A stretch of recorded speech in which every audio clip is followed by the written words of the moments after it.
जाहिर है प्रदर्शन में शामिल छात्रों और लोगों के खिलाफ पुलिस बड़ा एक्शन लेने की तैयारी में है। मतलब अब एसएसपी कैमरे खंगाल रहे हैं और पत्थर चलाने वालों की पहचान की जा रही है। तो मानकर चलिए कि बहुत लोगों के खिलाफ कार्रवाई होनी है। 44 लोग तो हिरासत में लिए गए थे, लेकिन 500 से ज़्यादा लोगों के खिलाफ एफआईआर दर्ज किया गया है। तो मुझे लगता है कि पुलिस ने वो बहुत गंभीरता से लिया है और सैकड़ों लोगों को जेल जाना पड़ सकता है।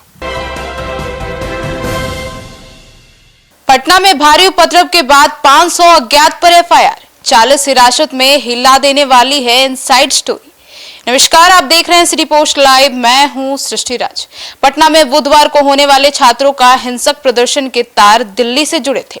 इसकी प्लानिंग वहीं से की गई थी। छात्र संगठन एआईएसए ने प्रदर्शन की कॉल रखी थी, जिसे दिल्ली में समर्थन मिला और देखते ही देखते कांग्रेस आरजेडी की स्टूडेंट्स विंग के लोग भी शामिल हो गए।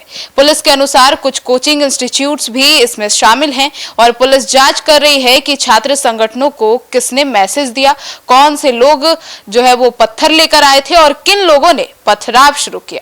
आइए जानते हैं कि इन तमाम चीजें जो हो रही थी, छात्रों का जो प्रदर्शन था वो कैसे अचानक हिंसक रूप में बदल गया और प्रदर्शनकारी सुरक्षा घेरों को तोड़ते हुए कैसे मुख्यमंत्री आवास तक पहुंच गए। चीफ एडिटर श्रीकांत प्रत्युत्तर से सर, ये क्या हो रहा था कल? देखिए, कल तो बहुत बवाल हुआ, सबने देखा। नीट पेपर लीक को लेकर नेता प्रतिपक्ष राहुल गांधी के नेतृत्व में आपको देखा ही होगा कि मंगलवार को विपक्ष ने पीएम आवास के बाहर धरना दिया था। शाम होते होते यह प्रदर्शन दिल्ली से पटना तक पहुंच गया और लोक भवन के सामने बिहार कांग्रेस अध्यक्ष राजेश राम धरना पर बैठे। सूत्रों के अनुसार इसी दौरान कांग्रेस ने सुबह बड़ा प्रदर्शन करने की रणनीति बनाई और इससे इतर छात्रों संगठनों को, दिल्ली के कुछ छात्र संगठनों और नेताओं का फोन आया। फिर क्या था, प्रदर्शन की रणनीति बन गई और सबसे पहले लेफ्ट समर्थित आयशा ने प्रदर्शन का कॉल दिया। इसके बाद कुछ छात्र नेताओं ने बाकी के छात्र संगठनों से संपर्क करके इसको बड़ा आंदोलन बना दिया। और बुधवार सुबह जब प्रदर्शन शुरू हुआ तो इसका असर पटना की सड़कों पर दिखने लगा। पुलिस को उम्मीद ही नहीं थी कि इतना बड़ा प्रदर्शन है, इतने छात्र शामिल होने वाले हैं और राजनीतिक दलों के कार्यकर्ता भी इसमें शामिल होंगे, इस तो किसी को अंदाजा ही नहीं था। जी सर, तो ऐसे में दिल्ली से किसने मैसेज किया, कैसे छात्रों तक पहुंचा और क्या जांच जारी है? हाँ बिल्कुल, पुलिस इसी एंगल से जांच कर रही है कि एक महत्वपूर्ण पहलू ये है कि भाई उस मैसेज किसका था और उस मैसेज का क्या मूल मंत्र था जिसने बड़ा आंदोलन का रूप दे दिया इस प्रदर्शन को। और उस मैसेज का पहलू भी है जिसे पुलिस समझने की कोशिश कर रही है। बिहार में सक्रिय छात्र समूहों तक कैसे उस मैसेज को पहुंचाया गया और इस मैसेज में बड़ी संख्या में लोगों को एक स्थान पर इकट्ठा होने की जगह छोटे छोटे समूहों में आगे बढ़ने की रणनीति किसने बनाई। सूत्रों का कहना है कि ऐसी प्लानिंग बनाई गई थी कि भीड़ को स्टेप बाय स्टेप आगे बढ़ाया जाए ताकि शुरुआती स्तर पर पुलिस को उनकी संख्या का अंदाजा ही न लग सके और ऐसा करने में प्रदर्शनकारी सफल भी रहे। पुलिस को पता ही नहीं चल पाया कि कितने लोग प्रदर्शन में शामिल होंगे और कहाँ से इतने लोग आ गए। अब जांच अधिकारी ये पता लगाने की कोशिश कर रहे हैं कि मैसेज कहाँ से आया, किन लोगों तक पहुँचा, क्या मौके पर मौजूद भीड़ की गतिविधियां उस रणनीति से मेल खाती हैं या नहीं। तो जांच चल रही है। सर, तो ऐसे में छुपते छुपाते गलियों से होकर डाक बंगला तक पहुंच गए थे ये सारे प्रदर्शनकारी। बिल्कुल, बहुत सोची समझी रणनीति के तहत छात्र और बाकी प्रदर्शनकारी पहुंचे थे सड़क पर और जांच से जुड़े अधिकारियों का कहना है कि करीब 500 लोगों की भीड़ को पुलिस ने जेपी गोलंबर के पास रोक लिया था, लेकिन इसी दौरान दूसरे ग्रुप शहर की अलग अलग गलियों से डाकबंगला पहुंचते रहे। पुलिस सूत्रों के अनुसार प्रदर्शनकारियों की सबसे बड़ी रणनीति ये रही कि वे एक साथ आगे नहीं बढ़े।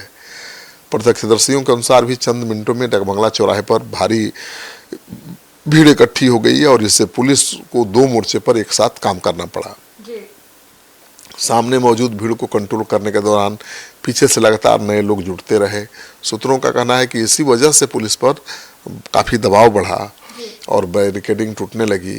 अधिकारियों का मानना है कि अगर सभी प्रदर्शनकारी एक साथ एक रास्ते से आते तो उन्हें शुरुआती स्तर पर ही रोका जा सकता था, लेकिन धीरे धीरे टुकड़ियों में बंटकर गली गच्चों से होते हुए पहुंच गए और पुलिस को अंदाजा भी नहीं लगा। मतलब सरकार की इंटेलिजेंस फेल हो गई, पुलिस की भीड़, जो प्रदर्शनकारी थे उसकी भीड़ का अंदाजा नहीं लगा पाए। इसको सरकार का या कहिए पुलिस का इंटेलिजेंस फेल्योर ही कहा जाएगा। पुलिस को पता नहीं चला कि 10,000 लोग डगमगला चौराहा पहुंच जाएंगे। हाँ, और स्थानीय स्तर पर उपलब्ध इनपुट में प्रदर्शनकारियों की संख्या 400-500 के आसपास बताई गई थी। प्रदर्शन के दौरान लगातार लोग डाकबंगला पहुंच रहे थे। जब तक अतिरिक्त फोर्स को सक्रिय किया गया तब तक भीड़ कई संवेदनशील इलाकों तक पहुंच चुकी थी। डाकबंगला चौराहा पर प्रदर्शनकारियों ने पुलिस के साथ धक्का मुक्की की और बैरिकेडिंग तोड़ दिया। इसके बाद पथराव शुरू हुआ जिसमें कई पुलिसकर्मी घायल हुए। सरकारी वाहनों को नुकसान पहुंचाया गया और एक विधायक के वाहन पर भी हमला हुआ। पुलिस बलों पर दबाव बनाते हुए प्रदर्शनकारी सीएम हाउस में घुसने के लिए आगे बढ़ने लगे। इसके बाद अतिरिक्त सुरक्षा बलों को बुलाया गया। जांच एजेंसियां अब उपलब्ध सीसीटीवी फुटेज, मोबाइल वीडियो और अन्य डिजिटल सबूतों की जांच कर रही हैं ताकि स्पष्ट हो सके कि हिंसा खुद भड़की या प्रदर्शनकारियों ने जानबूझकर साजिश के तहत इसे भड़काया। सर, तो ऐसे में 4 से 6 घंटे तक पुलिस को लाठीचार्ज की अनुमति ही नहीं मिली थी। बिल्कुल, प्रदर्शनकारियों का सामना कर रहे पुलिसकर्मियों के अनुसार प्रदर्शन के शुरुआत में ही उन्हें संयम बरतने के निर्देश दिए गए थे और प्रदर्शन छात्रों का था, इसलिए बल प्रयोग को अंतिम विकल्प के रूप में रखा गया था। अधिकारियों का मानना था कि बातचीत और बैरिकेडिंग के जरिए स्थिति नियंत्रित हो जाएगी। मौके पर मौजूद सीनियर अधिकारियों ने कई बार अतिरिक्त बल और सख्त कार्रवाई की अनुमति भी मांगी, लेकिन प्रदर्शन को शांतिपूर्ण तरीके से नियंत्रित करने पर ही जोर दिया जाता रहा। इसी दौरान भीड़ लगातार बढ़ती चली गई और पथराव शुरू होने लगा और पुलिसकर्मियों के घायल होने तक बल प्रयोग को लेकर काफ़ी पुलिस ने सतर्कता बरती और इसके बाद भी हालात कंट्रोल में जब नहीं आए तब तक कई पुलिसकर्मी घायल भी हो चुके थे। सरकारी वाहनों को क्षति भी पहुंच चुकी थी और सुरक्षा का घेरा पूरी तरह से टूटने लगा था। इसके बाद अतिरिक्त फोर्स बुलाया गया और इस स्थिति नियंत्रित करने के लिए लाठीचार्ज करना पड़ा, आंसू गैस के गोले चलाने पड़े। तो काफ़ी युद्ध जैसी तस्वीर थी कल पटना में डाकबंगला चौराहे के आसपास। जी सर, तो ऐसे में सीएम आवास और राजभवन तक पहुंच गए थे ये सारे प्रदर्शनकारी, तब जाकर लाठीचार्ज हुआ? नहीं, सभी प्रदर्शनकारी सीएम हाउस और राजभवन तक नहीं पहुंचे थे, लेकिन तभी उनकी संख्या सैकड़ों में थी। डाकबंगला चौराहे पर प्रदर्शनकारियों की संख्या करीब 10,000 थी। पुलिस के जवान उसके सामने टिक नहीं पा रहे थे। भीड़ और बैरिकेडिंग तोड़कर इनकम टैक्स गोलंबर भीड़ पहुंच गई और यहाँ की बैरिकेडिंग को भी तोड़ दिया। प्रदर्शनकारी दौड़ते हुए राजभवन पहुंच गए थे। सीएम हाउस में घुसने की कोशिश भी की। इसके बाद पुलिस ने सख्त कार्रवाई का फैसला लिया। पुलिस ने प्रदर्शनकारियों को दौड़ा कर पीटा और इस दौरान कई छात्र सड़क पर लेट गए। पुलिस घसीट कर उन्हें गाड़ियों में ले गई।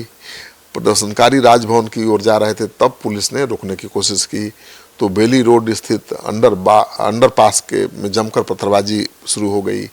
पुलिस को पीछे हटना पड़ा। विरोध प्रदर्शन के दौरान कृषि मंत्री रामकृपाल यादव की गाड़ी पर हमला किया गया। ईंट पत्थर लगने से कार के गिलास टूट गए। प्रदर्शनकारियों ने बीजेपी के एक विधायक पर भी हमला किया। उन्हें भागकर अपनी जान बचानी पड़ी। आईजी की स्कॉट गाड़ी पर भी हमला हुआ और शीशा टूट गया। हमले के दौरान अंदर पुलिस वाले खुद मौजूद थे। तो बहुत अग्रेसिव भीड़ थी और बहुत हमलावर भीड़ थी।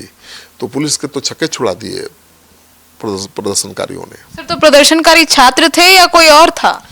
अब देखिए, ये केवल छात्र तो नहीं थे, इसमें राजनीतिक दलों के कार्यकर्ता और नेता भी थे। डाकबंगला चौराहा पर सुबह से शाम तक छात्रों ने विरोध प्रदर्शन किया। डीएमएसपी समझाने आए तो छात्रों ने ताली बजाकर प्रदर्शन शुरू कर दिया। छात्रों को नियंत्रित करने के लिए सीआरपीएफ सीआईएसएफ के जवानों को बुलाया गया।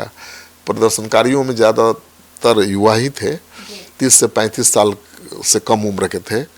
न पुलिस की लाठी का उनमें खौफ था, न जेल जाने का डर था। और इन लड़कों की पुलिस के साथ हिंसक झड़प हुई है। पुलिस ने लाठी चलाया तो भीड़ ने ईंट पत्थर फेंकना शुरू कर दिया। नतीजा कई पुलिसकर्मी घायल हो गए और पुलिस ने आंसू गैस के गोले छोड़े, वाटर कैनन चलाया। इसके बाद भी भीड़ काबू में नहीं आई। पुलिस लाठीचार्ज में भी कई छात्र घायल हुए हैं और इसी तरह की तस्वीर कांग्रेस पार्टी के दफ्तर के बाहर भी नजर आया। खूब पत्थरबाजी हुई, खूब झंडा डंडा बन गया, तो बहुत हिंसक दिन रहा कल का। सर, तो इस पे पटना एसपी का क्या कहना है? एसएसपी देखिए, पटना के एसएसपी कार्तिकेय शर्मा के अनुसार पुलिस ने काफ़ी सहनशीलता का परिचय दिया।